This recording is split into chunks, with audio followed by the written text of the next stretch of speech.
Halo semuanya, pada kesempatan kali ini kami dari kelompok 3 kelas B Departemen PWK ITS 2021 akan menjelaskan hasil pengamatan mengenai kondisi kawasan pesisir. Kawasan pesisir yang menjadi studi wilayah kami berlokasi di Desa Muara, Kecamatan Teluk Naga, Kabupaten Tangerang. Nah, desa ini terkenal dengan wisata mangrove-nya loh. Terus, bagaimana sih keadaan Desa Muara ini? Yuk simak videonya. Desa Muara secara geografis terletak di 106 derajat 40 menit sampai 106 derajat 42 menit 20 detik bujur timur dan 6 derajat 1 menit 15 detik sampai 6 derajat 2 menit 40 detik lintang selatan.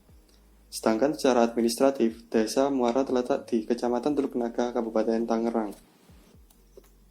Desa Muara terletak di sebelah utara Kecamatan Teluk Naga dan jarak dari desa ke kecamatan kurang lebih 10 km. Desa Muara memiliki unsur pembantu pemerintah terbawah yang terdiri dari 8 dusun, 8 rukun warga, dan 22 rukun tetangga. Berdasarkan informasi yang diperoleh dari Badan Informasi Geospasial, Desa Muara memiliki luas sebesar 505 hektar yang dibagi menjadi tambak, sawah, pemukiman warga, dan mangrove. Penggunaan lahan di Desa Muara didominasi oleh tambak seluas 272,65 hektar dan sawah seluas 148,19 hektar pada tahun 2013 sesuai dengan data Bappenas. Namun luasan tambak dan sawahnya mengalami perubahan seiring adanya pembangunan dan pengembangan infrastruktur di Desa Muara. Sementara itu, jumlah penduduk Desa Muara pada tahun 2021 tercatat sebanyak 4.032 jiwa, yang terdiri dari 2.067 laki-laki, 1.965 perempuan. Umumnya, mata pencarian penduduk Desa Muara yaitu buruh, nelayan, petani, karyawan swasta, sedangkan sebagian kecil adalah pegawai negeri sipil dan pengusaha. Desa Muara merupakan wilayah dengan suhu yang panas dan memiliki kelembapan yang tinggi. Selama tahun 2012, temperatur udara rata-rata mencapai 26,60 derajat Celcius. Rata-rata kelembapan udara dan intensitas matahari sekitar 78% berdasarkan data dari Bapeda Kabupaten Tangerang pada tahun 2013. Desa Muara memiliki 2 musim, yaitu musim penghujan dan kemarau. Kecepatan angin yang bertiup di Desa Muara adalah sekitar 4-5 knots dan curah hujan rata-rata 200 hingga 400 mm per bulan. Suhu tertinggi di Desa Muara mencapai 35,40 derajat Celcius pada bulan Oktober dan Desember, sedangkan suhu terendah pada bulan Agustus yaitu sekitar 20,20 derajat Celcius. Topografi di Desa Muara kurang bervariasi dan relatif datar. Sebagian besar wilayah Desa Muara merupakan dataran rendah, di mana sebagian besar wilayah Tangerang memiliki topografi yang relatif datar, dengan kemiringan tanah rata-rata 0-15%. Desa Muara memiliki ketinggian lahan berkisar antara 0-15 meter. Dalam profil daerah Kabupaten Tangerang sendiri disebutkan bahwa Kabupaten Tangerang memiliki kemiringan rata-rata sebesar 3%, dengan ketinggian wilayah antara 0-25 meter di atas permukaan laut. Hal ini berdasarkan data Bapeda Kabupaten Tangerang tahun 2013. Potensi sumber daya air di wilayah Kabupaten Tangerang digambarkan melalui kondisi sumber air permukaan dan air tanah. Kuantitas air sungai relatif cukup tinggi meskipun dengan fluktuasi debit aliran yang cukup besar antara musim hujan dan musim kemarau. Sedangkan kualitasnya menunjukkan adanya indikasi pencemaran di beberapa sungai. Kebutuhan air akan meningkat seiring pertumbuhan kegiatan dan jumlah penduduk Kabupaten Tangerang. Kebutuhan air ini harus tetap bisa dipenuhi dari sumber-sumber air yang ada, sehingga diperlukan tindakan pelestarian sumber daya air, baik air permukaan maupun air tanah. Air tanah secara umum memiliki potensi yang cukup tinggi, meskipun di beberapa kecamatan terkhusus Kecamatan Teluk Naga, terindikasi intrusi air laut dan terjadinya eksploitasi air tanah yang cukup tinggi untuk kebutuhan industri karena terbatasnya sumber air permukaan. Di Desa Muara sendiri, hal ini dapat terlihat dari aliran sungai yang keruh dan masih terdapat sampah yang mencemarinya. Potensi usaha di bidang pertanian di Kabupaten Tangerang sangat ditentukan oleh penggunaan lahan sawah dan lahan kering. di mana jumlah lahan pertanian terus menyusut seiring dengan kebutuhan masyarakat akan perumahan dan pertumbuhan industri, terkhusus di Desa Muara sendiri. Luas lahan pertanian yang tadinya sebesar 148,19 hektar atau 29,35% dari luas keseluruhan desa pada tahun 2013, sekarang hanya tersisa 48 hektar lahan pertanian yang produktif. Keadaan lingkungan di Desa Muara belum baik secara merata. Masih banyaknya jalan yang digenangi air, dan akses jalan tersebut sulit untuk dilalui oleh berbagai kendaraan yang hendak masuk ke desa. Bukan hanya struktur jalan yang kurang baik, melainkan juga banyaknya rumah penduduk yang kurang layak ditempati. Ada juga sekolah yang keadaannya tidak menunjang aktivitas para siswa untuk belajar dengan nyaman. Hal tersebut disebabkan tergenangnya air dan posisi sekolah yang kurang strategis karena lebih rendah dari jalan. Pemukiman Desa Muara saat ini sudah mulai tergusur karena adanya pembangunan apartemen Serdayu Group. Berdasarkan pernyataan dari Kepala Desa Muara, pada tahun 2006, masyarakat mulai mengkonversi hutan mangrove menjadi tambak.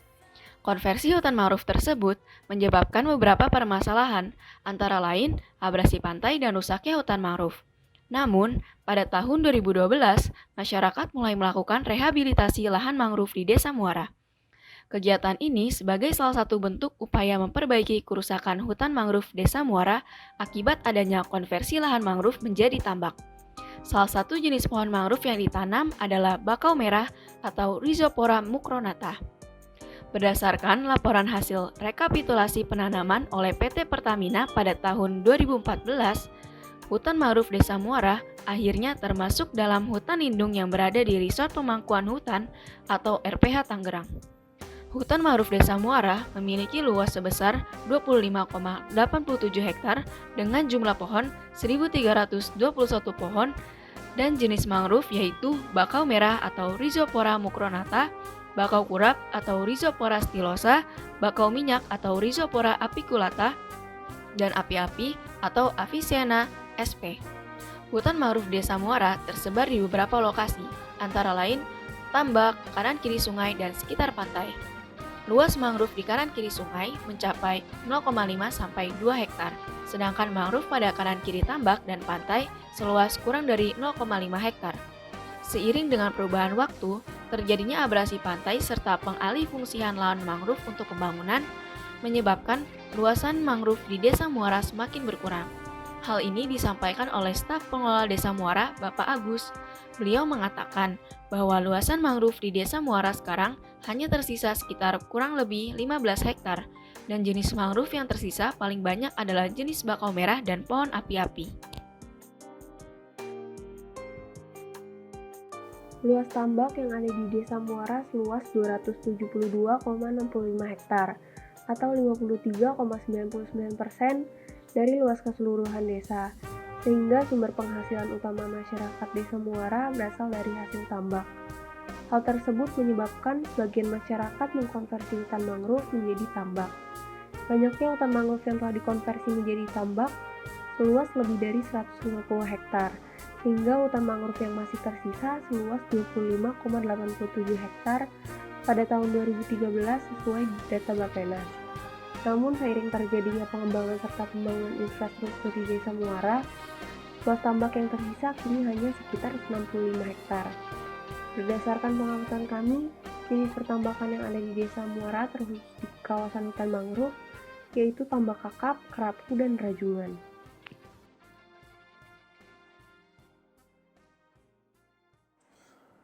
Jenis perikanan tangkap yang ada di Desa Muara terkhusus di kawasan hutan mangrove yaitu perikanan tangkap pancing berupa rajungan dan ikan bandeng.